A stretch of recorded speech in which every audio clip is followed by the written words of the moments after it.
When you think about businesses like Allbirds or Skims that are selling through the roof, sure, you think about a great product, a cool brand, and brilliant marketing. But what's often overlooked is the business behind the business that makes it all possible. For millions of businesses, that's Shopify. Nobody does selling better than Shopify, the home of the #1 checkout on the planet. With Shop Pay, you can boost conversions by up to 50%, meaning fewer abandoned carts and way more sales. Whether your customers are scrolling online, strolling through your store, or browsing social media, Shopify ensures you're ready to sell wherever they are. It's no secret, businesses that want to grow with Shopify. Upgrade your business and get the same checkout Allbirds uses. Sign up for your $1 per month trial period at shopify.com/DAX, all lowercase. Go to shopify.com/DAX to upgrade your selling today. Shopify.com/DAX. This is the story of the one who, as a maintenance specialist for a historic high-rise, knows that vintage charm historically needs constant attention. Which is why when it's time to upgrade turn-of-the-century mechanicals, they turn to Grainger. With easy access to 1 million+ products and the scale to deliver when and where you need them. The right tools and supplies are never far away. So the one can keep that vintage building running like new. Call, click Grainger.com, or just stop by. Grainger, for the ones who get it done. Good day and welcome to Predators Proclivity, where we look at data from the season for the NHL Nashville Predators and make comments upon it. I am your host, Preston Proctor. I'm still a little under the weather. I thought I might just do, since this is the first big road trip for the Preds, and they haven't played that many road games for there to be anything really that's statistically interesting. Really, so after this 5-game road trip, I expect the statistics. Then I'll have 10 road games, and we really start to make some inferences based upon how they're doing on the road, and see more trends. Well, I thought I might just do the whole weekend, tonight, Friday, and Sunday in one podcast, but you probably can tell my voice is a little off. It's worse than it was the other day. So I didn't think I could get through all of that today. So I am going to just do tonight's game, and then I'll do tomorrow night. I might try to do Friday and Sunday tomorrow. We'll see how my voice holds up, and we'll go from there. But all right. Oh, Canada, the Preds are coming for you. All right. So the Predators are starting the 3-game road trip where they are playing all 3 Canadian teams in the Pacific Division. One other thing I did note, the CMA Awards, as opposed to the CMA Fan Fest or whatever it is that's in June, is next Wednesday, and I guess the Preds have to be out of town for a few days around that, but that's just one night. Like I think I mentioned before, the Kings usually have to travel when the Emmys are in town, but I think the Emmys are more than one night. But anyway, so the CMA Awards next Wednesday. I won't go downtown. Excuse me, I'll try not to laugh. And I put the whatever it is that goes on in the Fan Fest or whatever in the summer. I put that on my calendar so I can make sure not to be doing anything downtown, because I made the mistake one year of booking a restaurant down on a Friday night, and boy, what a zoo! What a zoo. So anyway, let's talk about the game Monday night was the first game of the 5-game road trip, the 2-3 overtime loss to Colorado.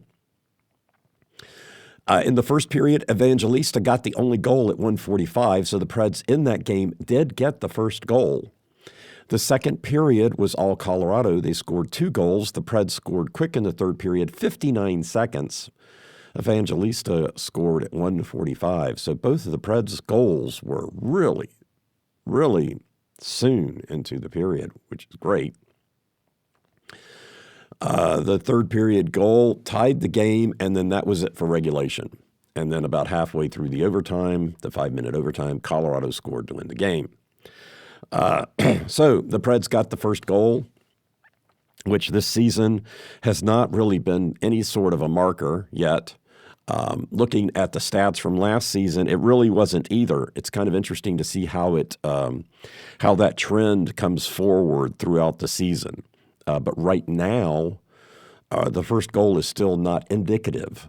But the Preds got the first goal. They won 2 periods and they lost 2 periods. And interesting about that only happened once.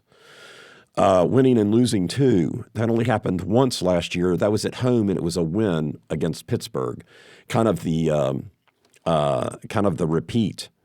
In that case, Pittsburgh got 1 goal, I think, in the first and the second, and the Preds got 2 in the third to tie it, and then 1 in overtime. So in this particular case, the Preds won the first and third and lost the second in overtime.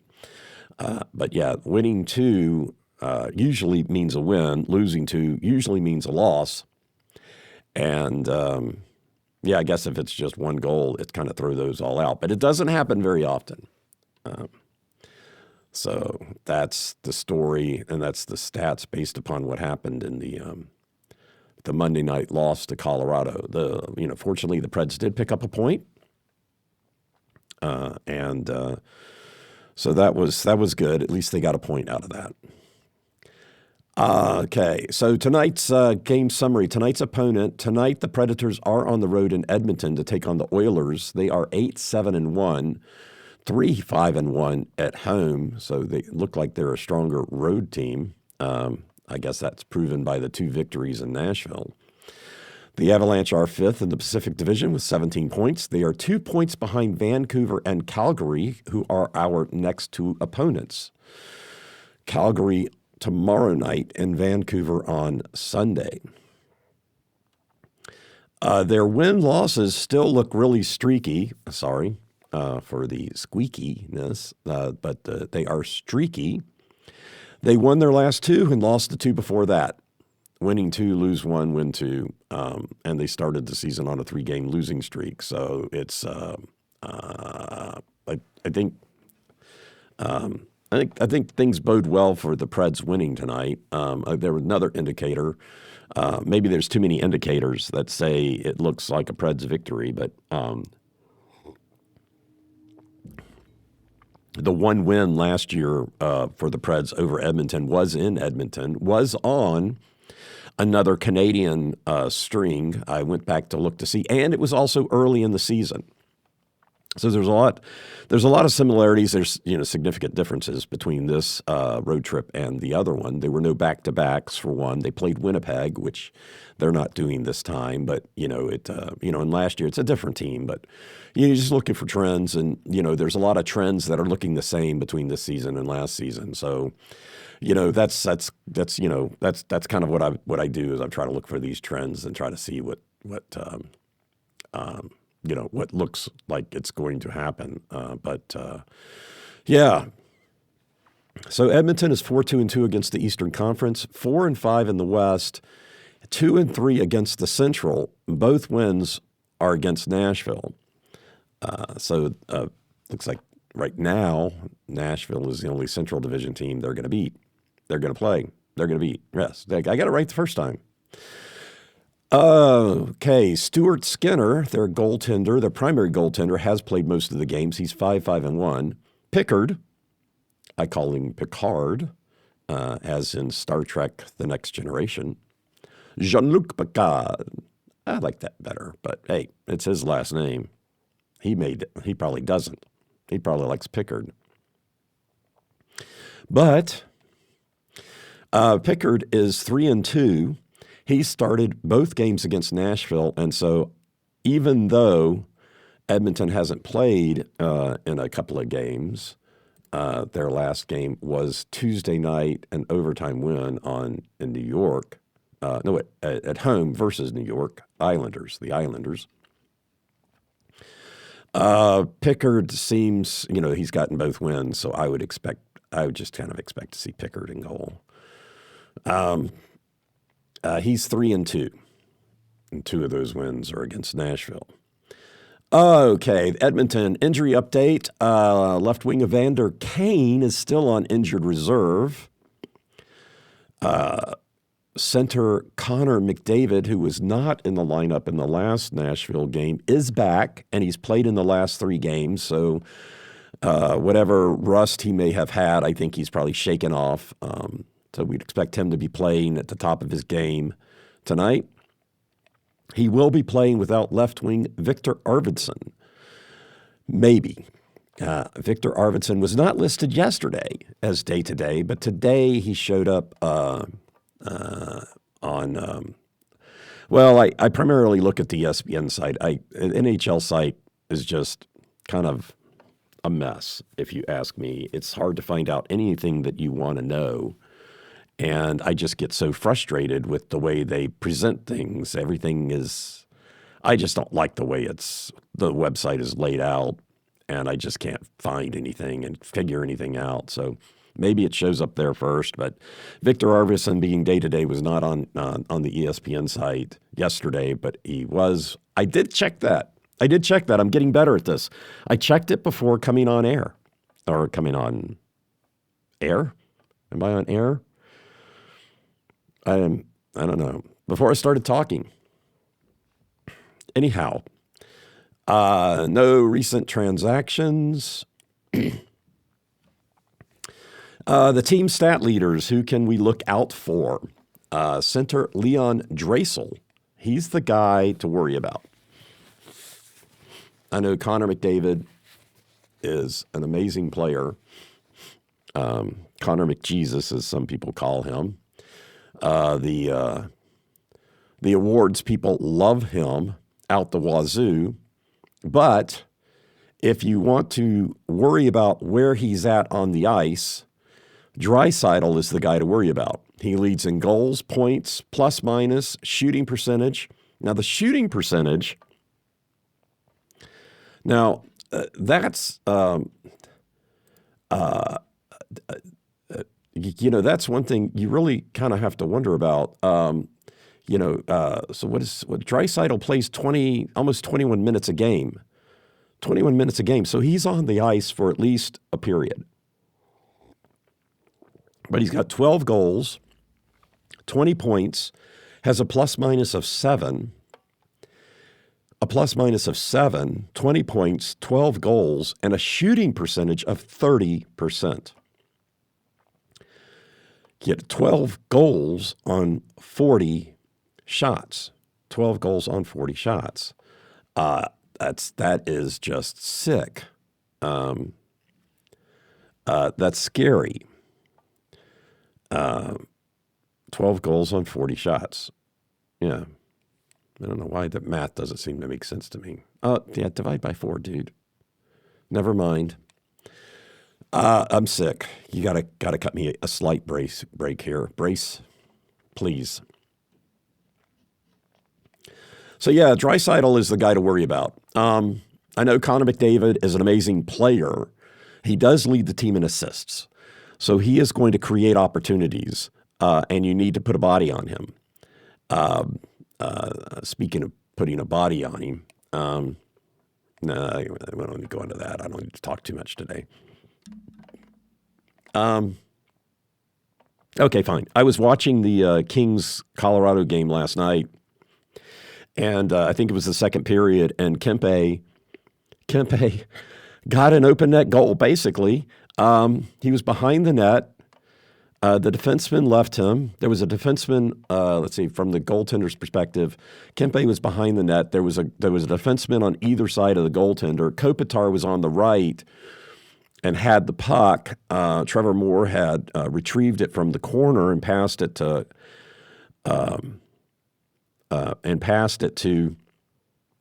Kopitar. And instead of the goaltender on the left, kind of coming down to the net and picking up Kempe, he decided to go all the way across the ice to try to challenge Kopitar, which the other defensive men did too. So the puck is on the right, from the goalie's perspective, the puck is on the right side. Kempe is on the left side by himself, And Kopitar put it right on Kempe's stick, and boom.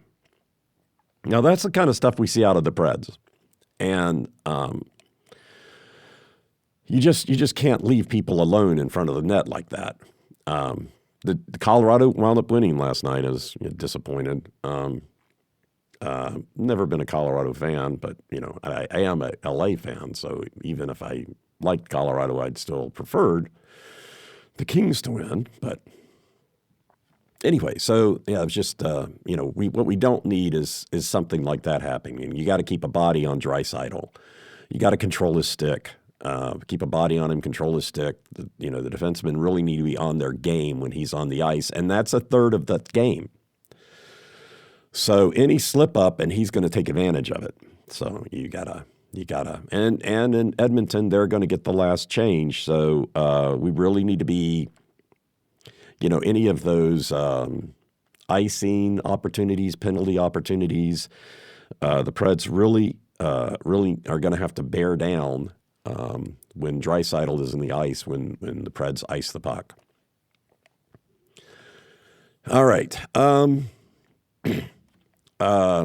Defenseman Evan Bouchard leads in shots at 46 and time on ice, 24. So he's the defenseman you'll see on the ice about half the game. Center Jeff Skinner is last in plus minus. I just started tracking that because I thought it was funny. He's at -6. He's played 16 games. -6, though, not nearly. Well, Edmonton's having a better season than the Preds. The Preds have a lot of people below that. And defenseman Darnell Nurse leads the team in penalty minutes at 18. He's the guy that tries to get under your skin. He's really good at it. I guess if he's on your team, you appreciate him. I guess that's all I can say good about Darnell Nurse. Tonight is Edmonton's 17th game of the year. Last year, at this point, they were 5-11-1. 5-11-1. This year they're 8-7-1, so they're ahead of the mark overall. Now remember, 5-11-1, and they made the Stanley Cup Finals. It's a long season, people. The Preds have plenty of time to turn it around. I don't remember where Edmonton finished. I think Edmonton, I think, finished second in the Pacific last year. But anyway, so yeah, 5-11-1 right now, and 5-11-1 right now, and they made the Stanley Cup Finals. So you gotta have faith. Yes, they finished second in the Pacific. Just looking that up with 104 points, they wound up 49-27-6. After being 5-11-1, 17 games into the season. Their 17th game last season was a 3-5 loss at Florida. And, they're 8-7-1 so far this year. Tonight is their 10th game at home. And last year they were 5-5 at home. They're holy crap. Sorry. Last year they were 28-9-4 at home overall. A 28-9-4. And at this point, they were 5-5. So they went 23-4-4 at home the rest of the year. Wow.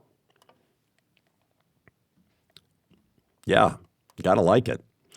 So I think they had a little bit of help from the NHL last year. I've said that before. The NHL really wanted Connor McDavid to get the Stanley Cup. They gave them favorable rulings and I think penalties and stuff like that, very similar to what Vegas got their first year. It was disgusting to be a Kings fan and see Vegas get away with stuff. I mean, literally. And then in the playoffs, they got Drew Doughty They gave him a game game misconduct, and he missed he missed the fourth game against Vegas for something that I don't even think was a penalty. They just were giving Vegas favorable treatment that first year, and Edmonton, I think, got it last year. So the fact that they went so good at home is partly a testament to the resiliency, but they didn't need to go that good in order to make the playoffs. But anyhow, that diatribe over. Last year again, 5-5 at home. Their 10th home game was a 5-4 overtime win over Vegas, and that game over Vegas was the second game of an 8-game winning streak. So they turned it around at this point, went on an 8-game winning streak. This year, they're 3-5-1 at home. Their overall record is better, but their home record is not as good. It's close, but it's definitely different. Tonight's game is the second of a 4-game homestand for the Oilers. I think I said that right. Last season, I kept saying Eulers, or I could not say Oiler last year. I don't know why. But it's the second of a 4-game homestand. They were 1-0. They are 1-0 on this homestand. They beat Carolina 6-4. Nashville is coming tonight, and then they've got the Kings and Washington coming next. That is your Edmonton Oiler wrap-up. When you think about businesses like Allbirds or Skims that are selling through the roof, sure, you think about a great product, a cool brand, and brilliant marketing. But what's often overlooked is the business behind the business that makes it all possible. For millions of businesses, that's Shopify. Nobody does selling better than Shopify, the home of the #1 checkout on the planet. With Shop Pay, you can boost conversions by up to 50%, meaning fewer abandoned carts and way more sales. Whether your customers are scrolling online, strolling through your store, or browsing social media, Shopify ensures you're ready to sell wherever they are. It's no secret, businesses that want to grow with Shopify. Upgrade your business and get the same checkout Allbirds uses. Sign up for your $1 per month trial period at shopify.com/DAX, all lowercase. Go to shopify.com/DAX to upgrade your selling today. Shopify.com/DAX. Fall into big savings, all in the Kroger app. Get 3-pound packs of select varieties of juicy Kroger seedless grapes for $3.99 each. Then get flavorful USDA Choice boneless chuck roast for $5.99 a pound, all with your card and a digital coupon. Shop these deals at your local Kroger, less than 5 miles away. Or tap the screen now to download the Kroger app to save big today. Kroger, fresh for everyone. Prices and product availability subject to change. Restrictions apply. See site for details. The Nashville Predators. The Preds are now 5-9-2.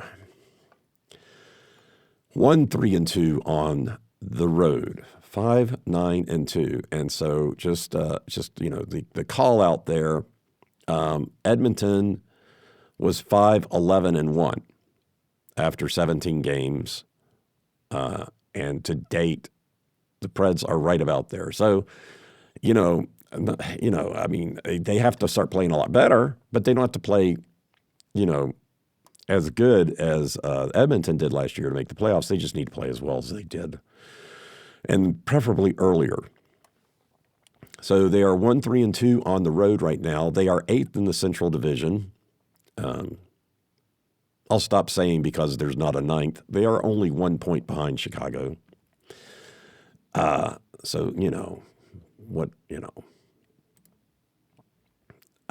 think it was just funny before to say because they were doing so poorly. With the Canadiens winning Monday night, though, the Preds are back in the basement of the league with 12 points. They are tied with Montreal, Anaheim, and Columbus for the least points in the league.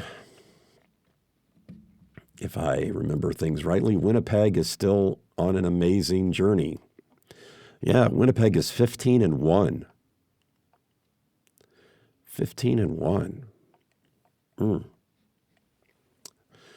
Preds are 2-4-1 against the Eastern Conference. They are 3-5-1 against the West, and they have not won. They are 0-4-0 against Pacific Conference teams. They played the Kraken, the Kings, and they played Edmonton twice. So they're 0-4 against the Pacific Conference. Tonight's game is the second game of a 5-game road trip. Edmonton tonight. They played Colorado last Monday. Calgary tomorrow night, Vancouver on Sunday, and then Seattle on Wednesday. Last season, they did have a similar road trip, also early in the season, starting on October 31st. Games 9 through 13 were Vancouver, Seattle, Edmonton, Calgary, and Winnipeg. So similar teams, little different order, Colorado instead of Winnipeg. Their only win was in Edmonton in that 5-game road trip. They were 2-5 against Vancouver, 2-4 against Seattle, 5-2 against Edmonton, 2-4 against Calgary, and 3-6 against Winnipeg. Tonight is the Preds' 17th game of the year. Last season, the Preds were 7-10 in their first 17 games. Their 17th game was a 4-3 home win versus Colorado. They also won both the 18th and 19th games. That was a stat I came up with when I was looking at doing all three of these games. So these 3 games over the weekend, last year, they won all 3. It wasn't during the span of when they were playing, in the Canadian teams, but they did. They won the 17th, 18th, and 19th games. That got them almost to 500 at 9-10. At the end of that 3-game series. 17th game was a win. Okay, got it. Yeah, so then add 2 more, 9-10. This year they're 5-9-2. And if they win the next 3 games, they'll be 8-9-2, and they'll be close to getting to 500 as well. I think this is where I get in trouble by saying that I think there's a lot of signals that say the Preds are going to win tonight. They're not going to get swept by Edmonton. They're not going to get swept by Edmonton. They're in a similar situation as they were last year. They won that game. So I just think that there's a lot of reason to believe the Preds are going to win tonight. Tonight is the Preds' 7th away game. Last season, they were 2-4. Got to be 2-5. That's where you check your math when you're doing your notes. Last season, 2-5 in road games. The 7th game was a loss at Calgary, 2-4. They also lost the 8th game and won the 9th. After 9 road games, they were 3-6. So, yeah, I was right. This season, they are 1-3-2 away. Injury update, Tommy Novak is still day-to-day. Transactions. Defenseman Adam Wilsby has been recalled from the Milwaukee Admirals. With Fabro getting picked up on waivers, it's probably bringing somebody up to kind of fill in that defensive position, but they put him on waivers. I don't know if that be accurate or not, but they did recall another defenseman. The Preds stat leaders.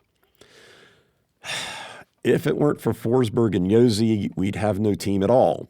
That's not true. Left wing Philip Forsberg leads the team in goals and points, and he's second in shots. Goals at 8, points at 13, and second in shots with 63. 63. Comparing that up here with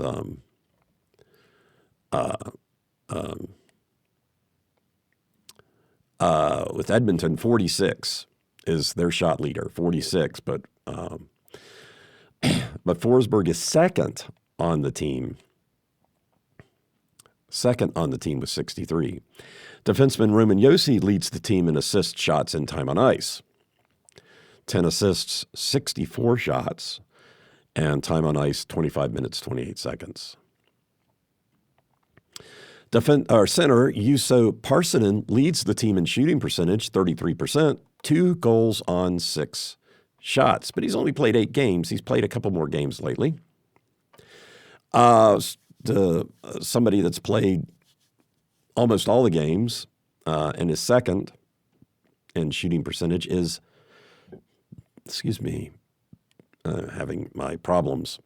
Center Gustav Nyquist, who's second in shooting percentage at 27.8, 5 goals on 18 shots, 16 games. I call him Mr. Empty Net. If I'm going to call him that, I really need to go back and, track the number of empty net goals he's gotten. But he's gotten at least 2.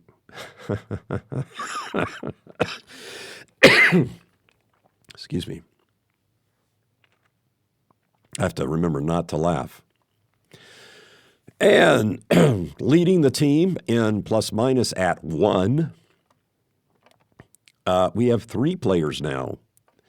Defenseman Mark Delgazzo, right wing Luke Evangelista, and center Philip Tomasino. And then after those 3, nobody is at 0. I think the next player is at -2. LaRue used to be at LaRue used to be at 0, but I think he's at -2 now. In the bottom, we have 4 players now at -11. Yossi, right wing Michael McCarron, center Colton Sissons, and center Steven Stamkos. McCarron also leads the team in penalty minutes with 23. Fall into big savings, all in the Kroger app. Get 3-pound packs of select varieties of juicy Kroger seedless grapes for $3.99 each. Then get flavorful USDA Choice boneless chuck roast for $5.99 a pound, all with your card and a digital coupon. Shop these deals at your local Kroger, less than 5 miles away. Or tap the screen now to download the Kroger app to save big today. Kroger, fresh for everyone. Prices and product availability subject to change. Restrictions apply. See site for details.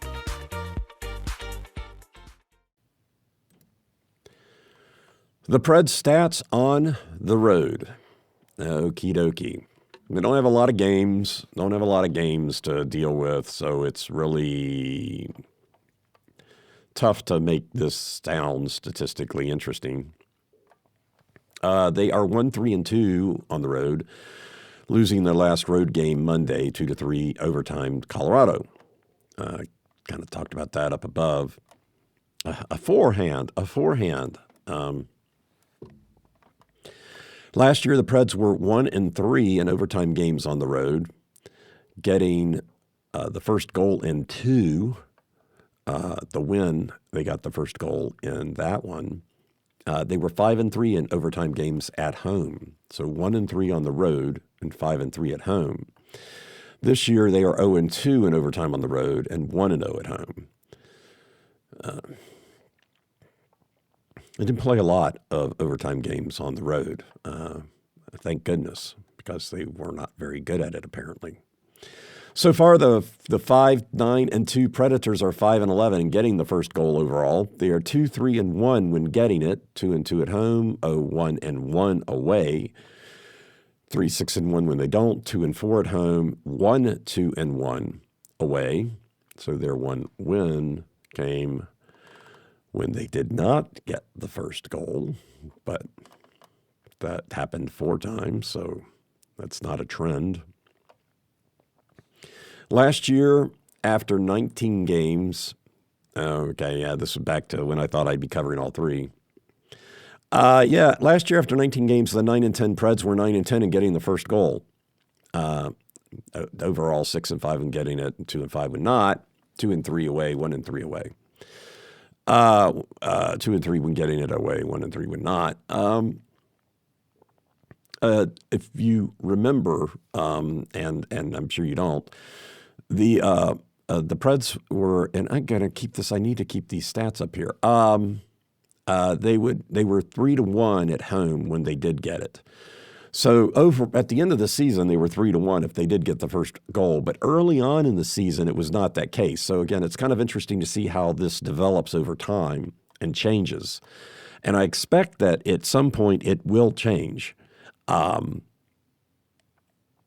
it will become more of a deciding factor. Maybe it doesn't. I tend to think that because of all the scoring now in the NHL, that the first goal isn't necessarily as important as it used to be. But I always have to couch this because I never played hockey. So I don't know what the mindset is in the locker room when somebody scores the first goal on you. But just looking at the stats, I guess it did last season. It did turn out when the Preds got it, it was a 3-1 advantage, and when they did not, it was just under 1-2. So the Preds were more resilient than their opponents with regards to getting the first goal or not getting the first goal last year. The winning by period. This is where I decided a couple games ago that the Preds have to be better in the first period, and this has to be true away as well. There's not enough stats to really say that they're bad in the first period. Now, they've won the last 2 first periods, but before that they were 1-6-7 in the first. They have pulled up to 3-6-7 overall. In the second, they're 6-8-2. And in the third, they're 7-7-2. So they're playing the second and the third periods fairly evenly. The first period, they are just not coming out of the gates and controlling the game and enforcing their will, whatever you want to call it. But they're coming out of the gates and they're losing the first period or tying. I mean, I guess the problem is when they tie the first period as well, they tend to lose those games. So far.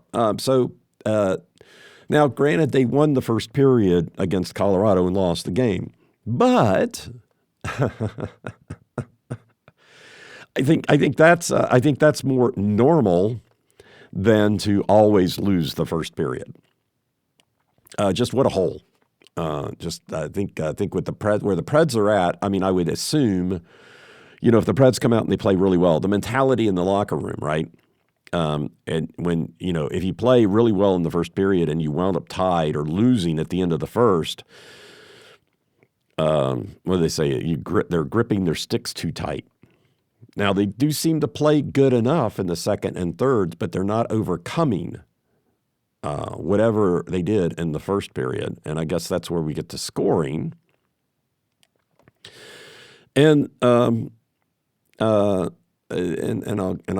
get to that again, but they're not really being overscored that much in the first period. So I think weird.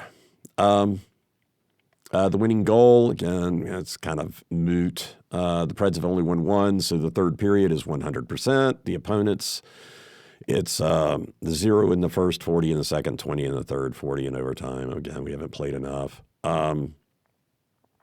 The trend last season, 41% of the time on the road, the winning goal would be scored in the second, heavily biased by the opponents getting the winning goal in the second 65% of the time. 0 in the first. 0 in the first. Versus the Preds getting it 42% of the time in the third. 25 in the second, 17 in the first. Really, really kind of interesting that the opponents never got the winning goal in the first period on the road. I think that's an excellent sign. That's what I'd like to see coming back around for this season. But they've got to play the games and they've got to do the work and to get there. But the goal scoring overall, they're being outscored 10-14 in the first, 19-14 in the second, 18-14 in the third. Taking out the empty net goals, those are 4-6. So 10-12. So they're not really getting outscored that much in the third period. When the Preds win, they are outscoring the opponents in every game. And again, this is overall in every period. 9-2 in the third, 7-4 in the second, 3-1 in the first. So, normalizing that out, when they win, they score 4 goals, and the opponents get about 1.5. Versus when they lose, they only score 1.7 goals to the opponent's 4.2. So both teams are scoring more when they lose, even normalized for the number of games. Overall, 2.4 to 3.3, the Preds are being outscored by about a goal a game. I don't have these numbers for last season. That was something I decided to start doing this year. I could go back and do that. And that would be something I can do when I feel better. Let's see. Quickly, at home, they are even 8-8. Goals in the first period, 8-11 in the second, 11-14. Again, it's not taking out the empty net goals, but the scoring at home is fairly close. On the road, and again, they've only played with the 6 road games now, so 2-6 in the first, 6-8 in the second, 3-4 in the third, and 0-2 in overtime. So, again, I haven't taken out the empty netters on those numbers, but the first period is the problem. 3-4 in the third, 6-8 in the second. Interesting, when the Preds won, they didn't even score in the first period, so they are behind in the first period, 0-1 on goals, but they've only won 1 game. They've only played 6, so it's not really statistically relevant. But 2-1 in the second, 1-0 in the third. I mean, it kind of makes sense. They won 1 game. They've only, so that's all whatever happened in that 1 game. On the road, normalized, they are scoring 1.8 goals to the opponent's 3.3, so 1.5. Overall, it's 1. And just looking quickly up at my numbers for at home, they're only being outscored by half a goal. And I think if I take out the dagnabbit, I'm going to have to do that because I keep wanting to take out the empty netters, and I'm going to have to change my spreadsheet. I'll do it. I'll get it done. Given that there are 4 empty net to 6,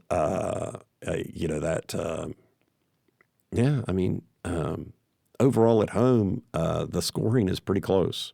On the road, again, 6 games, not statistically significant, just talking about trends. But again, the trend is they need to play better in the first. Again, they did win in the first period in Colorado. They did do it. Holy cow, I'm going long. Didn't think I'd be going this long today. I guess when I start talking, I just can't help it. Anyhow, third period, empty net goals 4-6. 1-1 on goals with an empty net. So when pulling your goaltender, I think Colorado in Nashville got a goal when they pulled their goaltender, and once the Preds got a goal when they pulled their goaltender. So I was just wondering how often that happens. My special teams spreadsheet.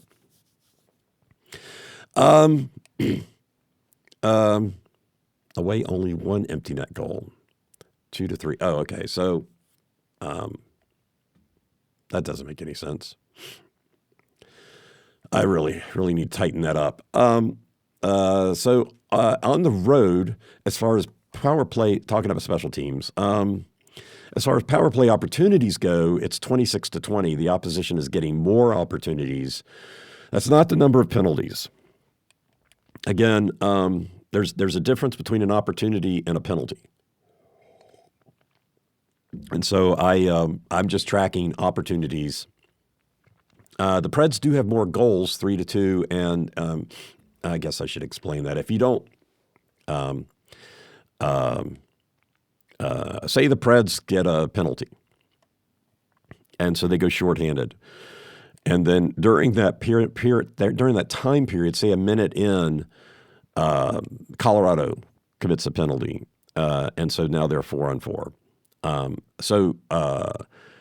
There will, if 4-on-4, a goal scoring doesn't matter. And the Preds have done that.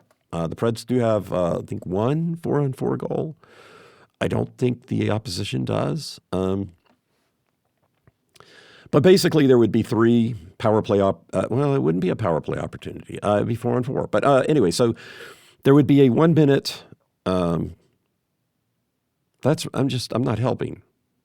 That's not helping at all. Let me try it. Let me do it. Say the Preds commit a penalty. They go 5-on-4. And then they commit another penalty, 5-on-3. And then let's say that there are no goals scored during the time of either penalty. And the second penalty came a minute later. So the 5-on-4 that lasted for a minute is one opportunity. And then for a minute, the other team will have a 5-on-3 opportunity. And then when that first penalty expires, they'll be back to 5-on-4 for another minute. So during the course of those 3 minutes, there are actually going to be 2 5-on-4 opportunities for the other team and a 5-on-3 opportunity. Now, sometimes it doesn't seem fair because the second penalty can show up like 3 seconds in. And so, you have an opportunity that lasted 3 seconds. Well, that's just how they do it. But anyway, so that's how it's 26-20.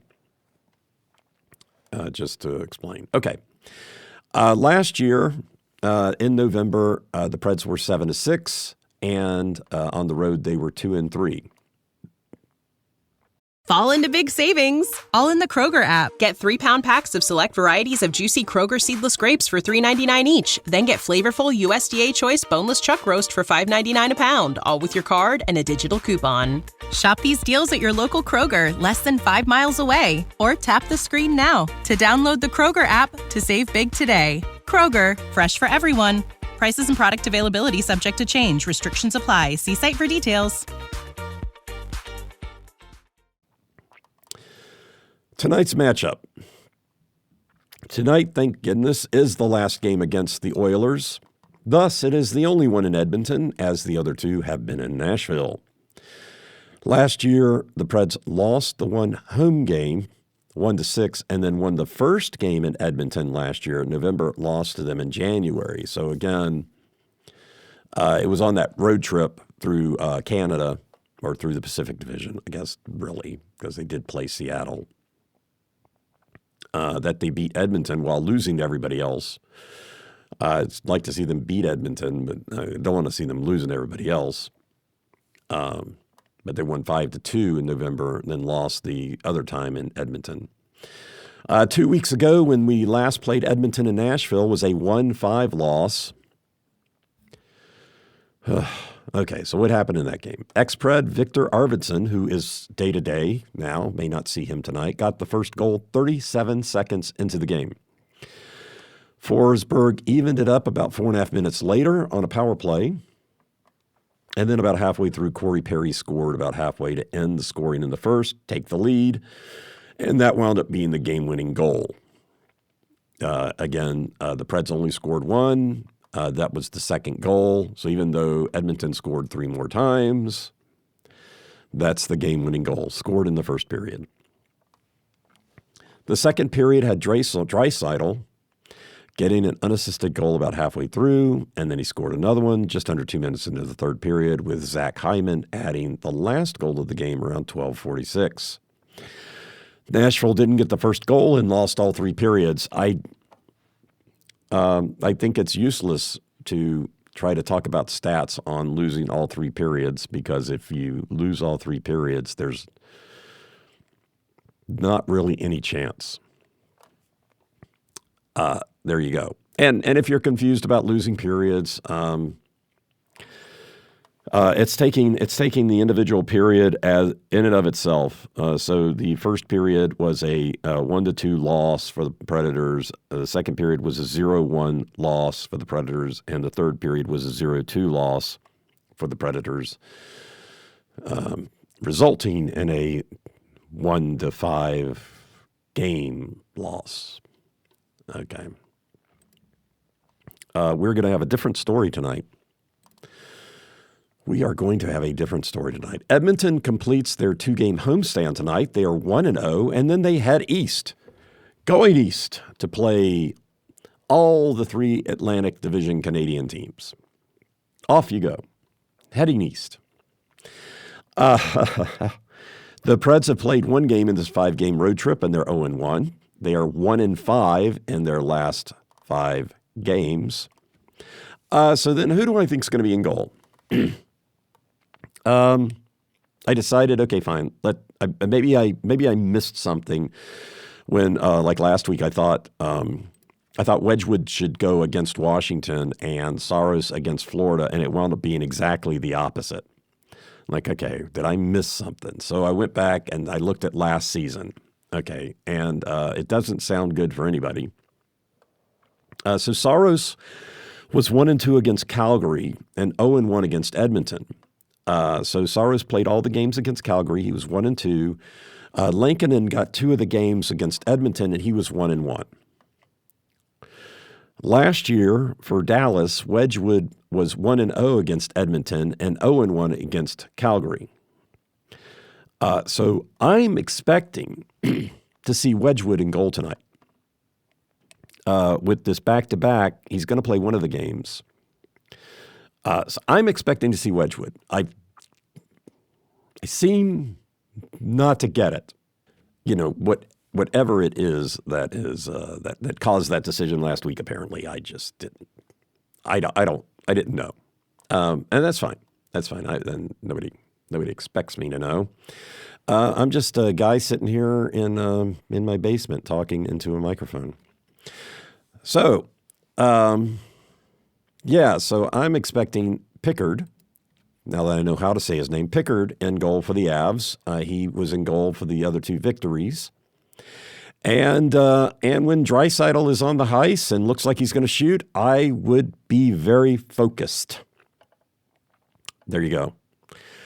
And that's your,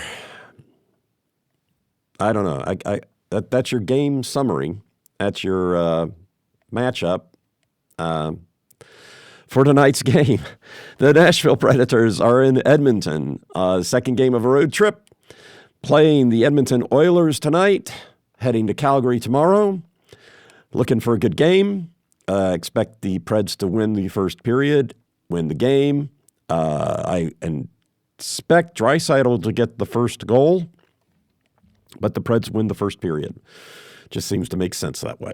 Wedgwood will be in goal for the Preds, Picard for the Avs, and Draisaitl's the guy to worry about. So thanks for listening.